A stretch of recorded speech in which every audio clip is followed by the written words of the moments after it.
Boa noite! Mais uma vez, nós estamos na nossa quarta, no nosso Momento Jurídico da OAB 249 de Francisco Morato.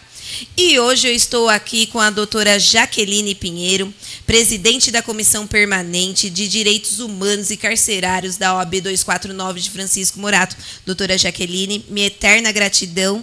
Já queria ter entrevistado ela antes, mas ela deu umas fugidinhas, né? Mas graças a Deus agora a agenda da doutora bateu e nós trouxemos a doutora aqui para falar um pouquinho dos direitos humanos, um pouquinho de como funciona essa área do direito, que as pessoas falam muito, falam assim, vou chamar os direitos humanos, e às vezes não sabe para que serve, como funciona, né? Os nossos ouvintes aí, nossos internautas vão adorar isso. Mas, como sempre, a gente vai dar alguns recadinhos da OAB 249 de Francisco Morato.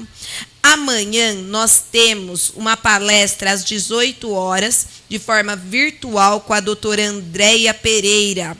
Quais provas produzirem uma ação de guarda? Gente, muito importante, temática muito usual, ainda mais que a gente tem a Defensoria Pública, né, doutora? Então, vira e mexe, a gente tem bastante a parte de alimentos.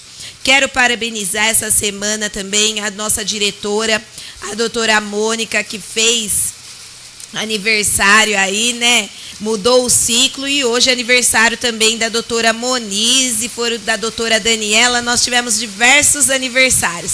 Do mês de agosto, né, doutora? E agora também foi da doutora. Dia 10 de setembro também. Dia 10 também de setembro. Você viu que o mês de setembro só mulheres poderosas, empoderadas, né? Então, parabéns, doutora, pelo seu mudança de ciclo também aqui ao vivo. Obrigada. Né?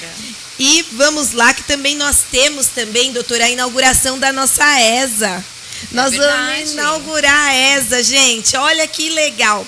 E o professor Tartucci vai estar conosco para fazer nossa aula magna. Então, dia 3, deixa eu só confirmar aqui o horário para ficar certinho, para não ter problema. Dia 3, a partir das 18 horas. Então, nós vamos ter Flávio Tartucci aqui conosco, um professor, é uma pessoa assim que também tem um currículo brilhante. Você, advogado que esteja na região, os nossos advogados da OAB 249 de Francisco Morato, não deixe de vir prestigiar. E logo em seguida, nós tiramos a placa lá e vamos inaugurar a nossa ESA aí, vamos fazer vários cursos. Até a doutora daqui a pouco está palestrando lá para nós, né, doutora? Com alguma matéria assim muito importante que eu acho que traz. Nós também temos terminando o Setembro Amarelo, né, gente? É muito importante falar disso e de como buscar esse apoio. Eu prometo que logo no começo também eu vou estar trazendo no mês de outubro alguma fala referente ao Setembro Amarelo, porque eu acho que é um momento que a gente tem que falar e muitas pessoas vêm sofrendo com relação a isso. Mas sem delongas, e vou passar aqui a palavra para a nossa convidada de honra, a doutora Jaqueline, que milita aí também no direito criminal, aí também, né, com êxito, e pode explanar para a gente. Então, quem tiver dúvida, manda aí no chat, né, nos conecta aqui, manda no WhatsApp, que a gente vai procurar responder aí no YouTube, né, Sam? Sem dúvida. Então, nós estamos no ar. Doutora, minha eterna gratidão e a palavra está com a doutora. Muito obrigada. Boa noite a todos que estão aí nos acompanhando. Quero começar agradecendo a OAB, na pessoa da presidente excelente que nós temos, doutora Vanessa Miciano, pelo convite, pela paciência, né? Porque as agendas não estavam batendo, mas graças a Deus bateu. Estamos aqui para, como sempre ela vem fazendo, agregar. Né? Isso mesmo, doutora. Vamos agregar, né, juntas. É isso aí. Então, na oportunidade, também parabenizo, doutora, pelo excelente trabalho que vem fazendo, pela diretoria firme que tem, né, de alto nível. É muito difícil você conseguir unir pessoas no mesmo ritmo, com a mesma energia. Então, deixo aqui a minha gratidão, minha parabenização à doutora e à sua equipe. Eu também, porque a doutora falou tudo isso, e ela também faz parte dessa história, né? Porque a OAB não existe sem os nossos presidentes de comissão, né? Então, eu sou eternamente grata para a doutora ter aceitado esse desafio. Obrigada, é um desafio mesmo, viu, gente? Doutora Carla também, que está aqui conosco. Muito obrigada pelo convite, sempre um entusiasmo conversar contigo. e a equipe aqui da TV. Bom, gente, sem mais delongas, né? Vamos lá. Vamos falar de direitos humanos. Aqui, quem está acompanhando a doutora, o canal, a TV, está ciente de que muitos advogados, muitos colegas já participaram, né? E é muito tranquilo falar a respeito do direito de família, do direito penal, do direito previdenciário, porque você consegue ver isso no noticiário, você consegue ver isso com o seu vizinho, com o seu amigo, né, com o seu familiar. Mas e direitos humanos? Como é que eu materializo? Como é que eu estudo isso? Né? Importa tanto, mas ao mesmo tempo é um pouco assustador você falar de direitos humanos. Mas, gente, olha só, é tranquilo. Por quê? Porque ele está em todos os lugares, em todas as matérias. Então, quando você pensa em direitos humanos e carcerários, qual que é a primeira preocupação? Estamos falando de seres humanos. Verdade. Portanto, ele é digno em sua essência como humano, né? E é por isso que também linkamos com o cárcere. Quem está preso, quem está detido, por que ele tem? Muitas pessoas, é muito fácil falar que não tem direito algum. Verdade, né? doutora. Mas ele tem o exercício ali dos seus direitos preservados dentro do sistema carcerário. Infelizmente está muito abandonado, infelizmente é carente de advogados atuantes, firmes ali, muitas vezes por falta de conhecimento, mas a gente consegue levar isso em todas as matérias, tá, gente? Por quê? Quando falamos novamente de direitos humanos, nós estamos falando da essência, né? A Convenção Americana de Direitos Humanos, quando o Brasil aderiu pelo decreto 678 de 92, inclusive de 25 de setembro de 92, também olha aniversariando, ele veio como base, como estrutura, 3 grandes pilares, né, que a gente precisa ressaltar. Primeiro, o dever do Estado de observar e proteger aqueles direitos do cidadão. Em segundo ponto, como proteger, quais as formas de proteção. E um terceiro ponto, que ele vem, isso aqui é óbvio de maneira ali muito bem esclarecedora, mas em 3 grandes pontos a gente pode falar assim, né, na dimensão ali dos direitos, das disposições gerais e transitórias. E é por isso que a gente consegue pegar o que se fala de direitos humanos através de tratados. Mas tem que estudar ali a norma internacional, né? Como é que a gente faz isso? Por que essa importância? Por que cabe para outros países, e hoje 23 países são signatários? Porque nós conseguimos enxergar o ser humano como ser humano por sua essência e sem se preocupar com a nacionalidade dele. Então, ainda que aqui estivéssemos falando de um estrangeiro, ele também teria a sua proteção dos direitos sociais, políticos, civis, né? Sabemos que a partir do nascimento com vida já adquirimos alguns direitos. Sem dúvida. Então, por conta disso, nós devemos observar por este aspecto e não quem é aquele ser humano que está sendo detido, que está tendo o seu direito civil violado, que está tendo a sua liberdade de informação violada. E eu verifico bastante, doutora, na parte dos direitos humanos, que a gente sempre leva à tona, quando a parte de presídio, a parte da pessoa, como lidar com isso no meio do sistema. E como as pessoas sempre falam assim, mas os direitos humanos do preso. E daí as pessoas têm um certo preconceito com relação a isso. A doutora, militando nessa área, como que a doutora vê os direitos humanos carcerários mesmo? E como melhorar esse dinamismo? E também como mulher também, desenrolando essa parte na parte criminal. Hoje a gente tem ótimas criminalistas, mas assim, existe um certo preconceito também? Existe. O machismo? Existe. O machismo, ele existe, é muito forte. Nós percebemos isso no dia a dia, indo ao presídio, atender a uma necessidade do cliente. Muitas vezes é uma questão clínica, uma questão de saúde que se desenvolve ali dentro, ou que o preso já tinha quando foi detido, e está sendo tolhido dele esse direito. E ele não consegue acesso a medicamentos, e, portanto, numa visita familiar isso é informado, e aí sim nós temos a primeira barreira, né?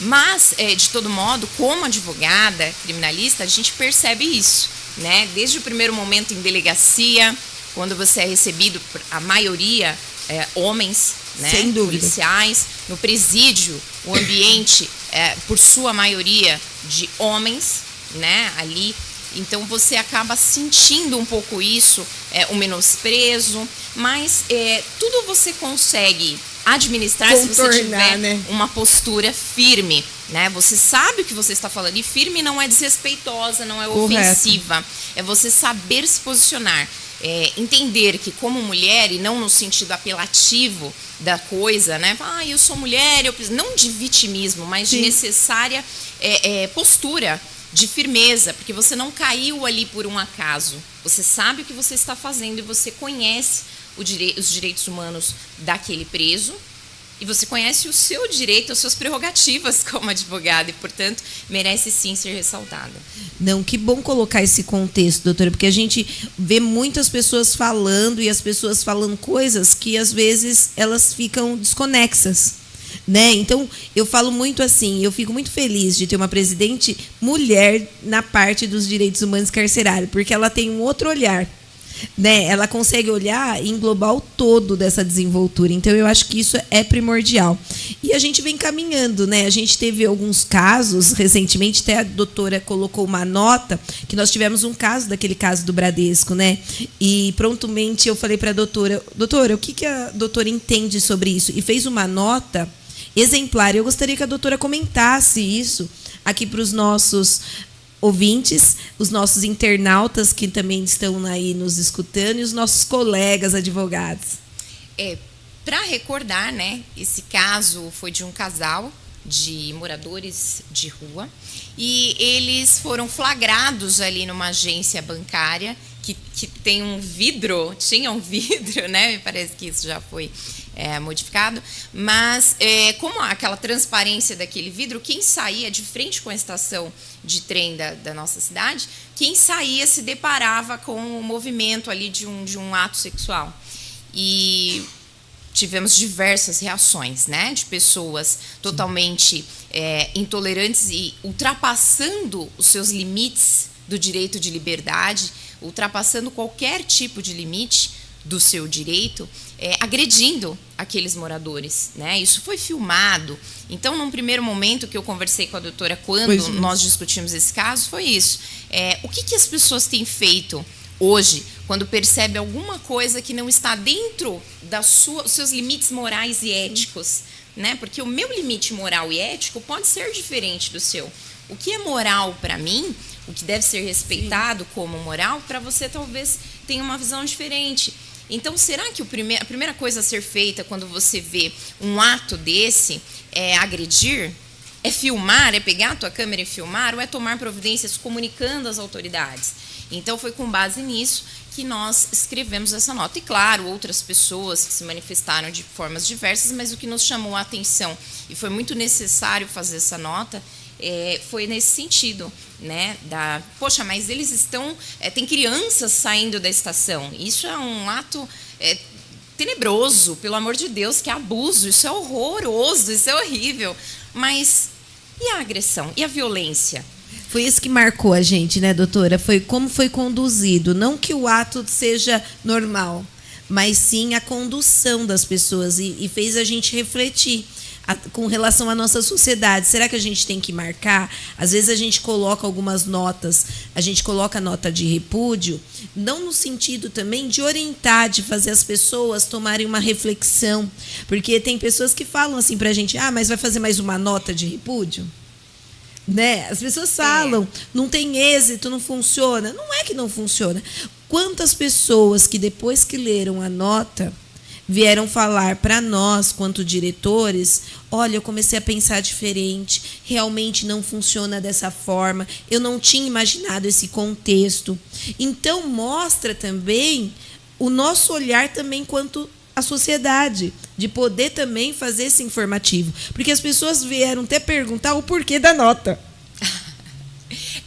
Mas é só repudiar por repudiar? É isso mesmo. Não, o repúdio, a nota é para gerar uma reflexão. Isso. Muito se pensa hoje, muito se critica, e a gente debate isso muito no escritório, a respeito de onde nós estamos caminhando enquanto sociedade. Isso mesmo, né? Muito bem abordado. O direito de liberdade versus a justiça social. Para onde vamos? E aí muito se ouve também que não temos leis neste país.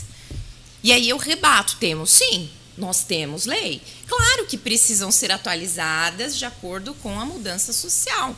Mas você conhece a lei da qual você está dizendo que não tem lei para aquele ato? Então essa nota, esse repúdio, leva a refletir também sobre isso. Sim, claramente.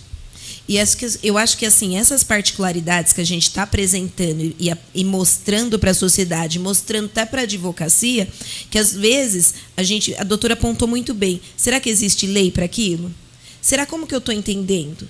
É muito fácil, às vezes, a gente falar de algumas matérias que a gente está no dia a dia. Igual eu milito na área trabalhista. Então, é muito mais fácil eu levar para uma conotação trabalhista e falar que existe lei.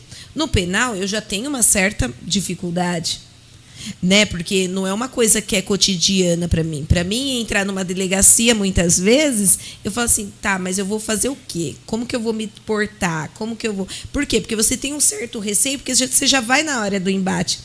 Né? A gente já fica preocupado. Por isso que eu perguntei para a doutora, quanto mulher advogar na área, verificar esses pontos e, às vezes, como reagir diante desses acontecimentos. Igual a doutora abordou, falou assim, às vezes tem a parte médica, né? E você vê que está acontecendo um descaso. Como reportar isso para um superior? Para quem reportar? Como funciona? Se o advogado está vivenciando isso com o cliente dele, como ele agir nesse contexto? Para os nossos advogados que estão iniciando agora dentro da ordem, estão começando a militar, gostaram da parte do direito penal, criminal, né, da parte que faz a de execução, que eu vejo que tem muito poucos advogados que fazem execução penal, né? Então, assim, que militam nessas áreas, como que ele pode agir? Ele vendo aquele caso, para quem ele vai socorrer, ele notifica a ordem, como que ele busca um amparo para aquela pessoa? Ele peticiona dentro do processo, para quem? Sim, é muito relevante. Já aproveito para deixar o convite aqui para os jovens advogados, para todos os advogados que tiverem interesse de participar da comissão, já fazer um merchanzinho aqui. Certinho, doutora. Precisamos, né, unir cada vez mais os nossos conhecimentos, né, as nossas armas. E, por conta disso, de grande relevância, falarmos reiteradamente sobre isso, estar sempre um passo à frente, porque você já sabe que é um ambiente de embate, né? Você já sabe que, independente de ser homem ou mulher, você está ali para desconstituir um ato que pode ter sido ilegal da prisão, né? Pode ter acontecido algum tipo de violência policial. Então, o calor ali de um flagrante, por exemplo, todas as emoções, se houve algum tipo de resistência à prisão, então está todo mundo com a adrenalina lá em cima. E aí você entra tentando argumentar, leve aquilo por escrito. Se você tem um documento que você queira pedir, uma vista, alguma coisa nesse sentido, já leve editável, né? Se você, aí agora já trazendo para o presídio, fale com o diretor. Fale com o diretor do presídio, peça para conversar com ele. O preso também pode fazer esse pedido. Olha lá, gente, às vezes as pessoas perguntam, então a doutora está esclarecendo aqui. Ele pode fazer esse pedido. É claro, durante a visita que ele recebe familiar, quando os familiares exercem esse direito também, ele reporta isso, olha, já conversei ou não conversei, enfim. O advogado é acionado, então ele vai até o presídio, conversa com o preso, entende de fato o que está acontecendo, conversa com a família, entende de fato a necessidade, se já era uma doença que ele tinha, e vai até o presídio munido de documentos básicos, né, se ele já tinha, se não você vai pedir. Eu já fiz pedido por e-mail, já conversei, você vai lá na SAP, né, você consegue identificar os contatos, você pode fazer diretamente com o diretor, mas eu oriento que leve por escrito esse pedido, Ótimo. Ainda que editável, deixa umas linhazinhas lá, você faz, leva sulfite e faz a caneta. Entendeu? Esteja sempre um passo à frente, saiba o que você está fazendo, porque é um direito carcerário, alimento, o preso tem que comer, né? Medicamento, o preso precisa ser medicado se houver a necessidade. Muitas vezes ele não tem a prestação ali de socorro. Sem dúvida. Né? Existe ali o sistema, você consegue falar com o médico do presídio, a depender do caso, é possível fazer esse requerimento, digo porque já fiz e já deu certo, tá? Então, tem muitas coisas que devem ser feitas, mas quando a gente começa a falar sobre isso, é um tema que algumas pessoas fazem uma carinha meio assim, mas aí eu trago aquele exemplo das brasileiras que foram presas na Alemanha. Verdade. E é um grande exemplo que faz a gente refletir que qualquer pessoa pode ser presa. Sem dúvida. Hoje em dia a gente não sabe mais o que acontece. Exatamente. Né? Cometeram crime? Cometeram crime? Ou tiveram as etiquetas trocadas da mala? Imagine você indo viajar com teu companheiro ou companheira e, de repente, quando você sai do avião, você é preso. Sim. Ainda antes de sair do avião sequer, né? Você é direcionado, você não entende muito bem o idioma. E aí, o que você faz? Então, entenda, qualquer pessoa pode passar por uma situação dessa, pode ser confundida. E enquanto ela estiver lá dentro, até que o trabalho efetivamente seja feito pelo advogado, pelo Poder Judiciário, ela precisa ter direitos resguardados lá dentro. Sem dúvida. E um bom apontamento, doutora, porque a gente acompanhou veemente da mídia e elas só tiveram êxito porque foram filmadas e localizadas, porque até então não queriam liberar. Então, assim, são pontos que às vezes a gente está envolvida na situação e nem percebe, como a doutora abordou. Às vezes você está saindo de férias, está se deparando, desce do aeroporto, vai passar lá fazer a check-in das malas e se depara que você está detido, né? Exatamente. É complicado. E aí, trazendo... A gente vai fazer um vai e volta, né? Eu acho ótimo, porque é bom, porque assim... Trazendo o que a doutora levantou da questão do direito do trabalho, né? A gente precisa também ressaltar sempre ao Poder Judiciário, em qualquer matéria do direito, que estamos falando de um ser humano. Sem Aquele dúvida. ser humano que desenvolveu, entregou o seu tempo, muitas vezes a sua saúde num local insalubre e não teve reconhecido o teu período, não teve reconhecido a especialidade da sua atividade para uma aposentadoria, já puxando para o direito previdenciário. Sem dúvida. Né? No direito de família, muitas vezes, já vamos pensar em alimentos, em pensão alimentícia, o pai, que ele não paga a pensão, ou a mãe, vice-versa, que pode acontecer, e deixa à mercê de um só responsável. Tem direitos humanos aí para se discutir? Tem, porque é todo direito essencial, direitos humanos, né? É englobar o exercício e a proteção desses direitos.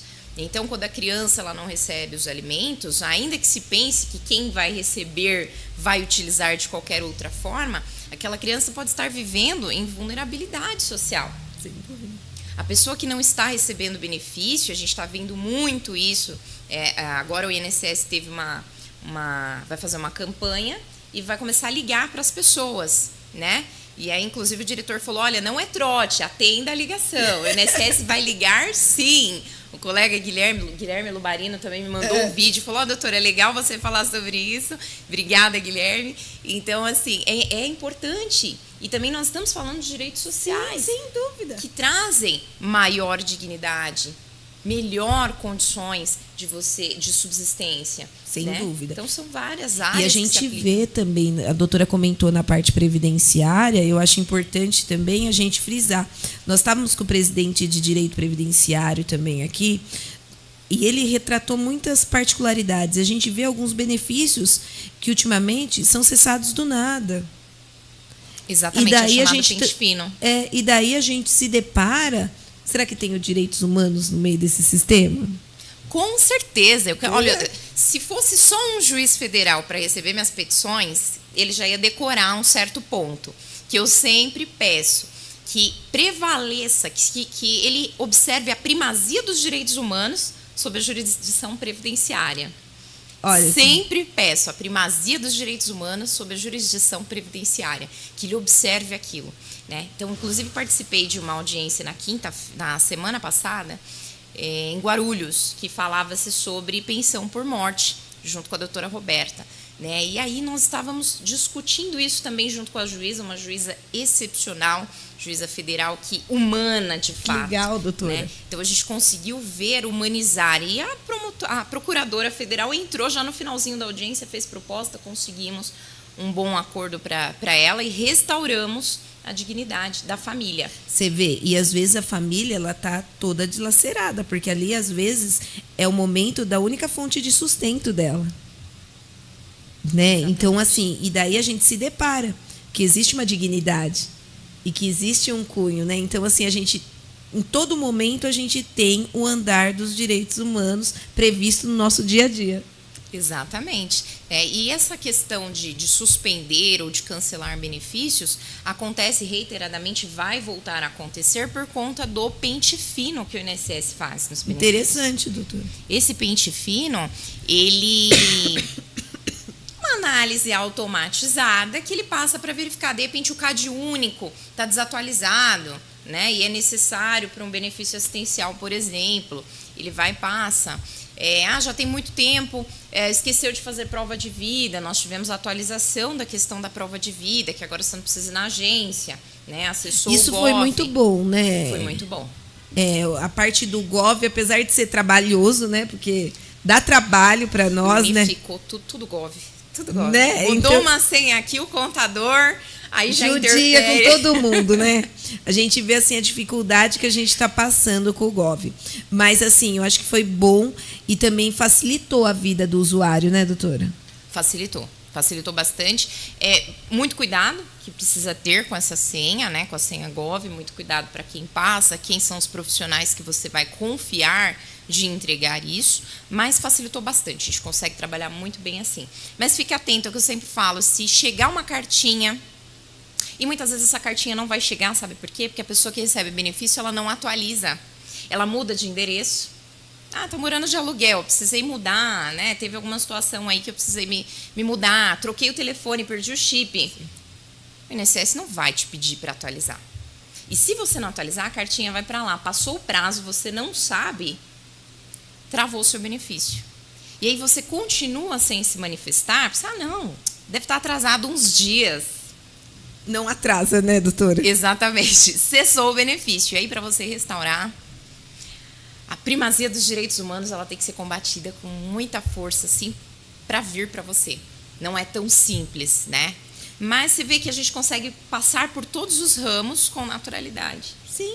E às vezes as pessoas falam assim, os direitos humanos aí de novo, né? Dos manos. É verdade. Daí a gente se depara. E daí hoje a gente consegue ter, que a doutora abordou, diversos pontos. Que os direitos humanos estão no nosso dia a dia. Ele está, se você olhar, desde dentro da sua casa até quando os seus direitos, às vezes, são tolhidos. Exatamente. Né? E com relação à parte de direitos humanos, doutora, qual foi o momento que a doutora mais enfatizou dentro dos seus processos, dentro do dia a dia, dentro da comissão, que a doutora marcou a doutora com relação a essa temática? Isso é muito mais bem apreciado na Justiça Federal do que uma junta só de recursos da Previdência Social, que isso foi muito bem aceito, né? Mas na Previdência eu consegui sentir isso melhor, né? A gente consegue lidar com o processo, apontar isso. Primeiro grau também não. No segundo grau é muito mais humanizado.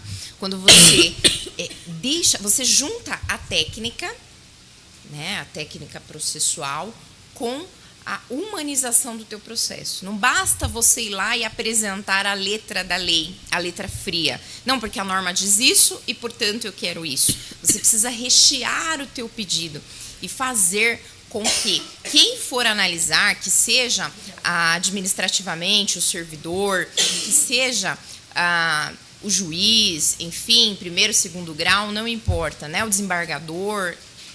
O que importa, o que é relevante é que você consiga demonstrar aquela questão humanitária do teu processo, de forma clara e objetiva, também não é você ficar narrando ali de quando a pessoa nasceu até aquele momento processual, mas é você saber lidar. Mas para você saber lidar, você precisa conhecer um instituto, você precisa ler a Convenção Americana de Direitos Humanos, você precisa desenvolver o pensamento. Como que a gente desenvolve isso? Debatendo, né? O que está desestruturando a sociedade, que eu resumiria aqui? A educação. Sem dúvida, doutora. Conhecimento e educação. Não adianta falarmos, o que fazer com esses adolescentes, o que fazer com esses jovens, com quem comete crimes. Educar. Sem dúvida. Eu acho que a educação é a base e a estrutura de tudo, né? Da gente buscar uma sociedade mais justa, igualitária, da gente buscar preceitos. Então, eu acho que isso é fundamental. Eu acho que a educação, ela te dá o norte para tudo, uma sistemática. E evolui você quanto pessoa, porque você aprende a questionar os pontos que você mais consegue ver que, assim, às vezes você não consegue agir. E hoje, dentro da educação, a gente vê um certo descaso. Não sei qual que é o sentido dele, mas a gente se depara com isso, né? E assim, a gente vê, às vezes eu vejo dentro de presídios, eu fui visitar uma ala onde o próprio, ele montou toda uma estrutura para o preso desenvolver. E assim, eu achei assim muito lindo, que assim, e você vê assim a alegria daquelas pessoas em poder aprender, e daí, através disso, ela se motivar, às vezes sair do crime, às vezes sair daquele marasmo que a gente não sabe o que fez com que a pessoa chegasse naquela situação. Então, a estruturação dentro dos presídios, eu acho que é muito fundamental quando a gente vê. O que adianta você trancar por trancar? Isso mesmo. Onde está a essência do ressocializar? Né? Tudo bem, eu condeno. Ok, mas e durante a execução? Como é que vai ser o cumprimento dessa pena? Porque ao invés de você ressocializar, você ensina, você educa a não ressocializar. É o contrário. Você ensina e educa que ele se revolte, tanto com o sistema quanto com o convívio social, porque ali dentro, que a gente chama de convívio, é um acúmulo de pessoas, né? E também temos aí como direito do preso estar em uma ala higienizada. Coisa que nunca acontece, né, que não doutor? Acontece. Você pode chegar no presídio, por mais que eles deixem lá, você fica 1 hora se você não marcar, se bobear, né? Você fica aguardando lá alguns minutos, que 1 hora é exagero, mas você fica ali aguardando, enquanto o preso vai se barbear, enquanto eles vão fazer algum movimento lá dentro para te apresentar ele minimamente asseado, né? A gente sabe que isso é feito lá dentro porque eles próprios relatam isso para nós, que a comida vem assim, que a comida vem assado, que vem um tanto insignificante, se vê ao longo do tempo o emagrecimento, né, da pessoa. E como é que está sendo aquele convívio? Porque nós somos seres que precisamos conviver em sociedade. E se aquela sociedade carcerária está orientando, indicando ao tumulto, à violência, a contar os seus relatos... Como que a pessoa vai sair dali, né? Como que ela vai sair dali? Muitas vezes, casos que ainda não se conseguiu comprovar, mas é uma prisão totalmente abusiva, ilegal e de um inocente. Como que ele sai dali? Quantos e quantos relatos nós temos? Diversos, né? Doutora. Muito bem apontado. O grande caso dos irmãos Nave, por exemplo. Verdade. É de se refletir bastante sobre isso. Mas a higiene ainda é muito precária, a denúncia é muito precária, existe um formulário que pode ser preenchido pelos familiares, mas... a gente sabe que as pessoas têm medo, né, doutora? Exato. Porque fala assim, será que depois não vão judiar, não vão machucar? E a mãe, ela se coloca... Mãe é mãe, né? Então, daí, ela tem aquele certo receio de como conduzir isso. Fala assim, eu não vou fazer isso, porque senão vão judiar do meu filho, ou vão judiar do meu esposo, ou vão judiar da minha filha. Porque existe também presídios femininos. Sim. Né? E a gente também se depara com a mesma situação. né? A gente está falando também do presídio masculino, mas a gente também tem o feminino, e tanto quanto ambos sofrem as mesmas coisas. Então, assim, como eu quero entregar essa pessoa de volta para a sociedade? É isso que tem que se discutir. As pessoas ficam preocupadas, falando assim, como que eu vou agir diante dessa situação? Por isso que é necessário, e muito bem levantada essa questão, da forma que eles estão conduzindo lá onde a doutora visitou. Eu fiquei assim impressionada com as atividades, com coisas. Pelo menos na apresentação, assim, eu fiquei feliz. E assim, eu vi relatos de uma juíza que estava lá presente, e ela falou assim, ó, a gente está conseguindo avançar nisso, a gente conseguiu recuperar tantas pessoas, a gente colocou essas pessoas no mercado de trabalho. Então, assim, isso é gratificante para as pessoas verem que tem um começo, mesmo que as pessoas infringiram, mas tem essa certa particularidade de estar tendo avanço. Então, assim, eu fiquei feliz de ver que as coisas estão mudando. Muito bem. E aí nós precisamos entender que para conviver em sociedade precisamos respeitar alguns limites, né? Muito se fala, nos últimos tempos vem se falando muito sobre isso, sobre a liberdade, o direito de liberdade.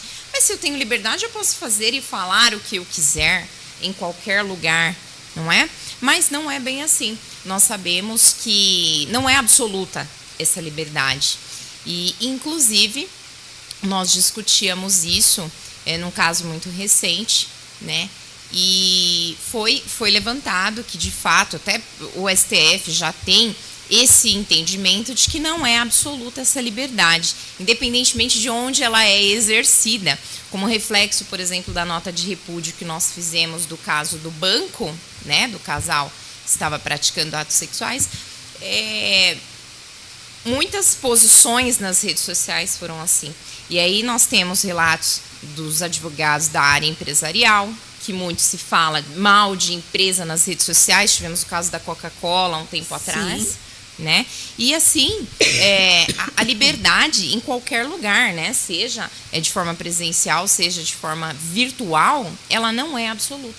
Sim, sem dúvida. Olha, doutora, aqui a doutora já ganhou um membro na comissão. A doutora Patrícia acabou de falar assim, ó, vou participar da comissão da doutora Jaqueline, de Direitos Humanos e Carcerário, viu, doutora? Olha, já... Seja muito bem-vinda, doutora Patrícia. Né, você viu, doutora? Então, sinal que as pessoas estão, assim, interagindo. E eu acho legal a gente também ter uma vivência e até fazer uma coisa prática também, que eu também teria, de visitar alguns presídios, de conhecer algumas delegacias, conhecer onde o preso fica, porque às vezes o jovem advogado, se a doutora aceitar esse desafio comigo com a jovem advocacia, né, eu fico feliz, porque de pegar e levar a pessoa a ter essa vivência, né? Porque a gente não sabe como funciona e às vezes a gente não sabe. Eu vejo muitas pessoas falar assim, eu tomei um chá de cadeira, bem assim, gente, um chá de cadeira na delegacia. Foi tanto essas falas, e eu não militando nessa área, mas essas falas que me fez despertar a gente colocar uma sala da ordem pro advogado dentro da delegacia. E olha, foi sensacional. Porque, assim, a gente dá dignidade pro advogado, doutora. Porque, assim, às vezes o advogado precisa fazer uma petição, o advogado precisa entrar, fazer uma audiência porque ficou ali, né? Então, dali ele tem como acessar e coisa. Eu falei assim, e atender o cliente, às vezes, que está ali. E não tem um lugar exclusivo para poder falar com o cliente. Não tem. Né? Assinar uma procuração. Eu já cheguei a ver e ouvir deboche de investigadores, de dizerem assim, nossa, a advogada lá, ó, conversando com o preso ali. Ué, mas conversando? O que eu teria que fazer? Aonde que eu ia levar o preso? Né? E aí a gente se depara com isso, porque ele está aqui algemado, sentado, e a autoridade policial aqui. Quando pouco, 3 investigadores. Posso conversar com meu cliente, por favor? Né? Claro que com firmeza, mas com educação e ponderada. Ah, claro, doutora, aí dá um passinho para o lado. Então, a gente também tem isso. Você vê que parece tão simples, mas é de grande relevância. Gente, essa sala é sensacional. Parabéns, doutora. É porque assim a gente se deparava com esse ponto, doutora. Como que as pessoas, os advogados que militam nessa área se deparam? Então foi ouvindo alguns advogados que eu falei assim, a gente também precisa da dignidade. E eu acho que a dignidade, para poder atender, eu acho que também a gente valoriza os direitos humanos do advogado. Com certeza, tá vendo? Né? Tenham aí sempre a doutora Vanessa aqui, ó. Não, a gente está tentando fazer. É desafiador ser gestor de ordem. A doutora vê como também é desafiador ser presidente de comissão. A gente fala assim, poxa, o que eu vou fazer? Como que eu vou chamar?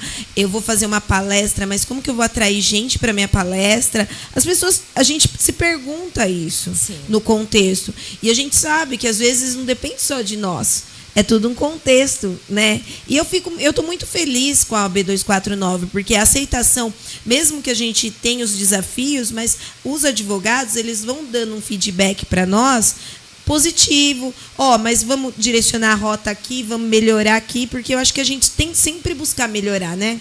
Com certeza. E eu acho que vai muito disso, eu acho que é tudo baseado nos próprios direitos humanos. Eu acho que a gente tem que sempre fortificar a nossa classe, né? E eu acho que vai tudo num contexto geral. Eu acho que assim a gente prima sempre para o bem-estar e para o melhor.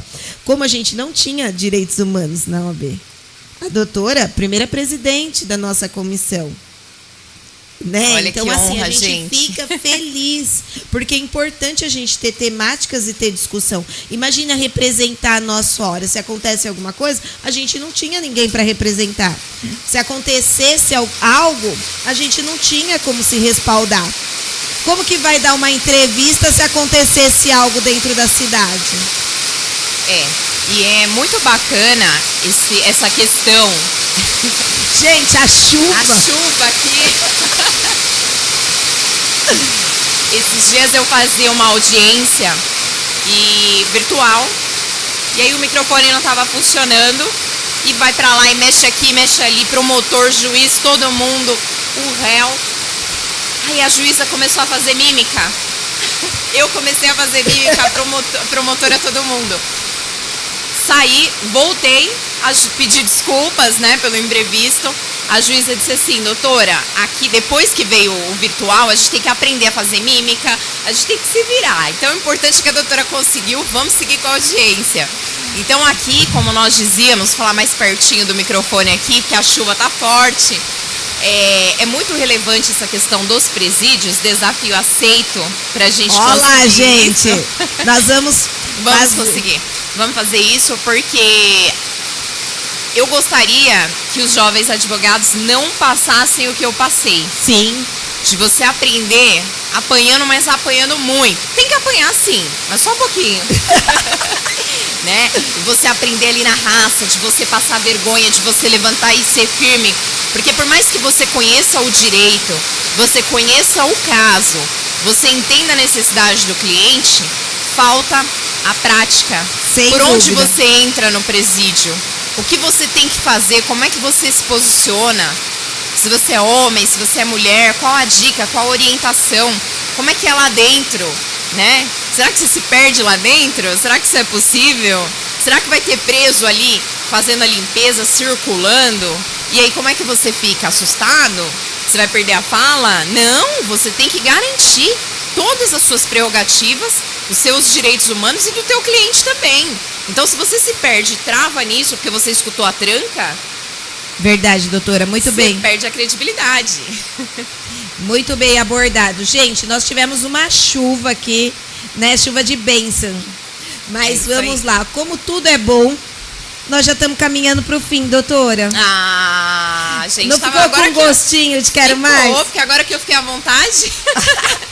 Vocês viram, né? A doutora Jaqueline arrasa, né? A doutora faz várias lives, colocam temáticas importantes. Vou passar para ela fazer as considerações finais dela, para ela apontar, e vou para ela passar a rede social dela, porque eu acho importante, porque às vezes tem temáticas muito importantes que ela traz. Acompanha aí a doutora nas redes sociais, e eu acho que é muito importante isso. Doutora, palavra para suas considerações finais. Obrigada, doutora.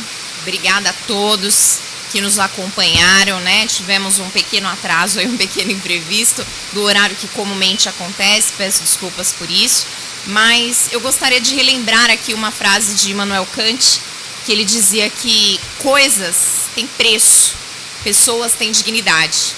E uma outra frase que ele disse também, que é excepcional, e essa eu vou ler para não errar: o homem não é nada além daquilo que a educação faz dele. Então, se nós pensarmos, se nós refletirmos e exercermos isso, buscarmos nos unir com o único objetivo de sabedoria, troca de conhecimento, não é olhar como concorrência, não é olhar com inimizade, com particularidades, mas é unir em prol de educação, seguindo os mandamentos ali de Immanuel Kant. Tenho certeza que nós vamos ser pessoas muito melhores, porque, como diz a nossa presidente, juntos nós somos mais fortes. Sem dúvida. Doutora, muito obrigado. Mas a doutora pode passar as redes sociais da doutora aí. Advogada _ Pinheiro é o Instagram. Sim. Advogada _ Pinheiro. Gente, manda lá suas críticas, seus elogios, que a gente está aqui para receber as duas coisas, né? Porque a gente pode sempre melhorar e sempre trazer temas melhores para vocês. Sem dúvida, gente. Ó, ficou com gostinho de quero mais.